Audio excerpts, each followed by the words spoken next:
Heureux de vous retrouver, mes amis, dans une nouvelle leçon de la communication et actes de langage, dans le cadre de l'unité 4, l'énergie dans notre vie, et qui a pour objectif d'exprimer un phénomène naturel. Observons tout d'abord le dessin de la page 108. Que représente ce dessin? Ce sont des enfants avec une personne adulte. Où se passe la scène? On peut dire dans les montagnes, la forêt, le champ, le pré. Et combien de personnages vois-tu? Je vois 6 personnages, 5 enfants et un adulte.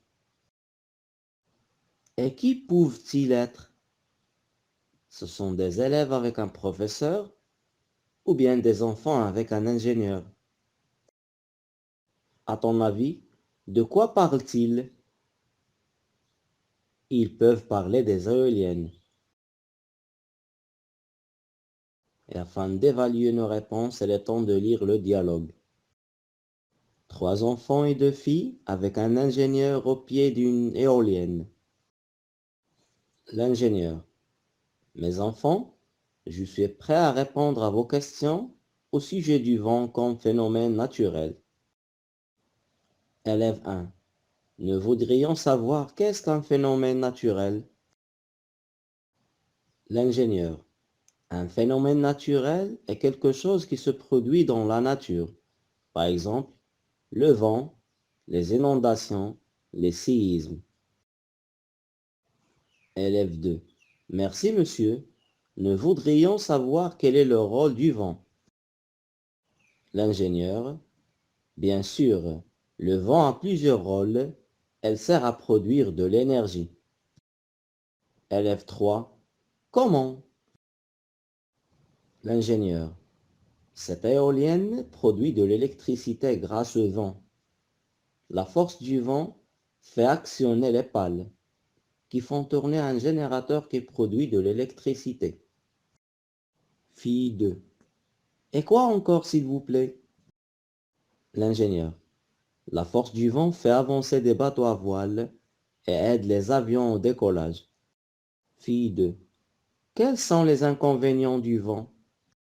L'ingénieur. Le vent est une source gratuite et inépuisible, mais il peut causer des dégâts.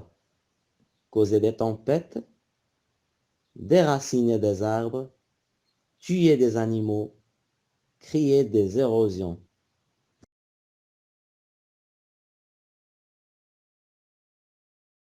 Et afin de vérifier nos compréhensions, il est temps de répondre aux questions de la rubrique J'écoute et je comprends.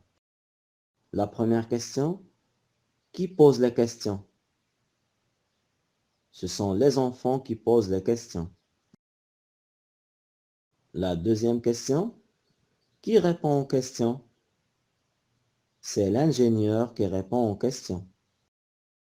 Troisième question, autour de quoi tournent les questions et les réponses?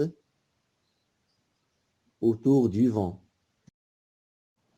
Quatrième question, qu'est-ce qu'un phénomène naturel? D'après la réponse de l'ingénieur, c'est quelque chose qui se produit dans la nature.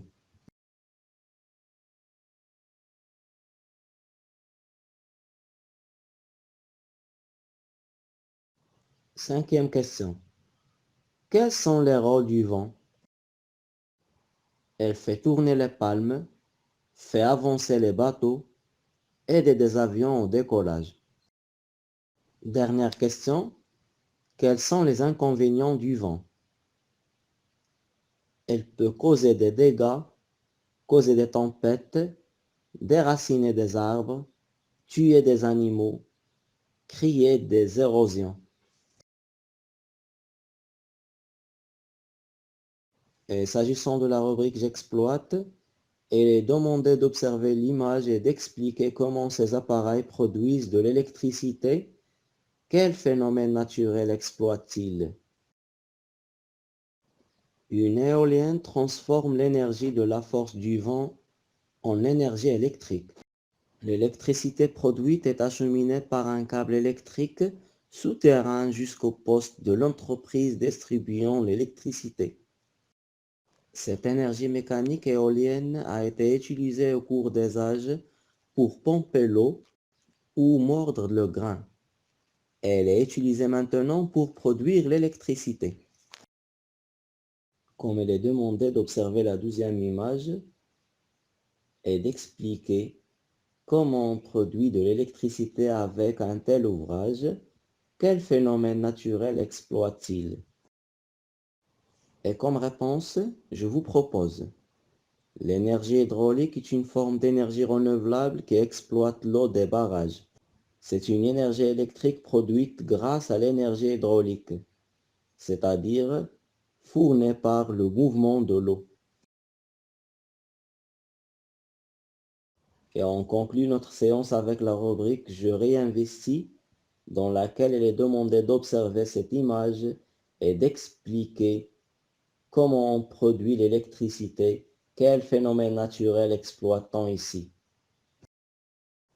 Comme vous voyez, on a des panneaux solaires sur le toit de cette maison. La dernière exploite l'énergie solaire pour produire de l'électricité.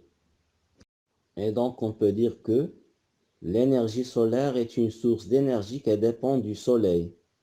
Cette énergie permet de fabriquer de l'électricité à partir des panneaux solaires thermiques ou des centrales solaires thermodynamiques qui profitent de la chaleur et la lumière du soleil.